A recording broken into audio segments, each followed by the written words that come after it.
I apologize in advance for any mistakes I make in pronouncing names or in-universe terms during this review.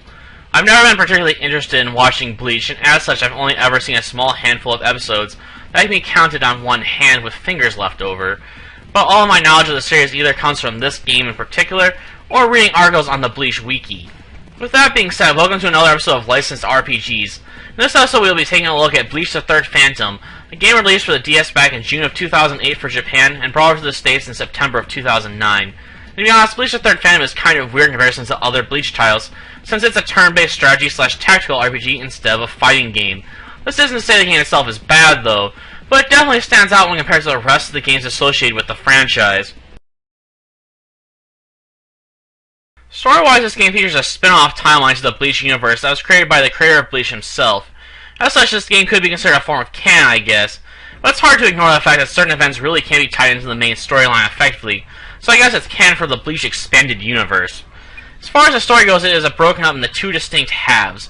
The first half of the game takes place well before the beginning of the manga, and as such includes fanservice in the form of seeing several prominent characters such as Rukia and Renji while they are children. But the main focus of the first half of the game is to establish how the Kudo twins were rescued and adopted by Saiken Suzanami, the captain of Squad 5 at the time. In order to repay him, the twins decided to join the ranks of the Soul Reapers, and much of their early missions are covered by this game, as well as their struggle to achieve their Shikai state with their Zanbakuto. Of course, not all is well in Soul Society, and the common peace that twins grew up with is shattered by the Arrancar Arturo appears. In order to combat his great power, the Soul Society deploys a powerful magical MacGuffin that can drain away Arturo's spiritual power. But after the person wielding it loses all of her strength, the artifact is shattered. Though instead of returning Arturo's immense spiritual power, it sends him, the twins, and the captain of Squad 5 into the future. It's at this point the second half of the game comes into play, and where the game finally manages to converge a bit with the main timeline of the Bleach universe, since you'll be thrown into the beginning stages of the war with Aizen's forces, the Espada. Although the game does end before the final confrontation with Aizen, and instead has you face down a powerful monster created by Aizen by combining Saigen with a Menos Grande and the magical MacGuffin mentioned previously. Graphically speaking, the game is alright, but isn't anything particularly impressive. Although the game does suffer a bit from a lack of regular enemies. In fact, you'll spend a good chunk of your time killing the same hollows over and over again, regardless of how far you've advanced in the game, so get used to seeing screechers and frog heads. Another slight disappointment is that you can't turn off the effects or skip the fight sequences during combat, and these will grow old after a while since you'll have to spend hours and hours watching them. Sound-wise, the game is rather solid, but that probably isn't that much of a surprise. I couldn't imagine a show like Bleach could run for so long if it had lackluster music, since fight scenes alone aren't enough to save a series that contains over 300 episodes and as much filler as it does. The only minor complaint I have with the sound is that the game constantly reuses the same score whenever your turn or the enemy turn begins. Outside of the music, the game does include a few short voice clips when it comes to activating your Kido abilities or unleashing the powers of your Zanbakuto. Gameplay-wise, the game can be broken up into a few distinct areas.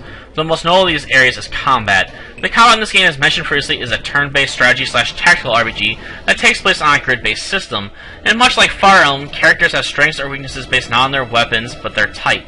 Each character is broken up into one of 5 types. These 5 types are Speed, Technique, Power, Non-Combat, and All.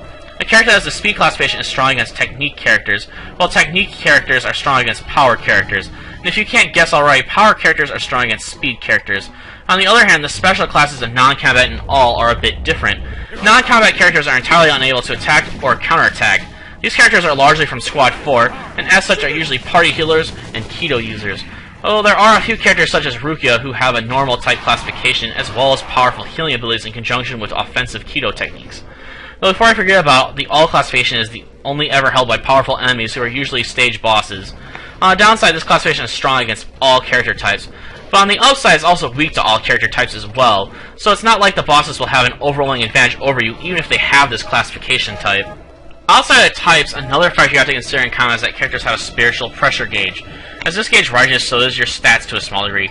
This can be useful in giving you the extra little oomph you need to take down an enemy in a single attack, but it also needs to be full in order to execute certain techniques such as Bankai. Though once your character has activated their Bankai, they will be unable to perform support or team attacks and can only remain in this state as long as they have SP. As soon as their SP runs dry, they will return back to normal and will have their spiritual pressure dropped all the way back down to 0. Another small factor to keep in mind when your characters are lower in terms of levels is that your characters naturally regenerate 10% of their SP every combat round, although this effect doesn't apply when you're in the Bankai state. And another small factor to keep in mind is that your spiritual pressure gauge goes down whenever you utilize a team attack. And one final factor to keep in mind during combat is that most keto techniques can't be used after you've moved. There is a way to change this, but your character has to have the proper upgrades in order to do it. Outside of combat, you also have a skill and stat upgrade system which you can earn points for by gaining levels and completing certain stages in the post-game content. Though the biggest issue to consider when upgrading stats is when you improve the abilities of your Zomback toe, since it has a set amount of upgrades it can earn. Because of this, you'll never be able to master all the possible abilities for your weapon and will have to make decisions on which upgrades are more important and the order they should be acquired in. As far as the stats go, I'd recommend improving whatever you feel would most benefit your character, seeing as how you can gain endless supply of bonus points in the post-game content if you're willing or want to spend more time on the game after beating the main story mode. And the final aspect of this game is the free time system, which allows you to talk with other characters. The main use of the free time system is to recruit additional characters, acquire special items, get stat boosts, and even unlock your main character's Bankai. But I'll be honest in saying the free time is the worst part of this game since it tends to be rather slow and cumbersome, at least until I found out that you can speed through these scenes by holding down the X button. But before moving on, I'd like to bring up my biggest issue with this game, and that issue is the leveling system, or to be more specific, how easy it is to level up characters with healing abilities, since they get 31 experience points for every character that is healed by a healing technique, even if they don't recover any hit points. If you take advantage of this issue, you can easily level up certain characters to the maximum level of 99 under an hour or so, depending on how much SP they have and what healing technique they possess. Overall, Bleach the Third Phantom is a solid turn-based strategy/tactical RPG, but isn't anything special either. And while I would say this game is worth checking out if you're a fan of strategy/tactical RPGs, it also is a title that can be looked at after finishing some of the better entries in that genre for the DS, like Final Fantasy Tactics Advance 2.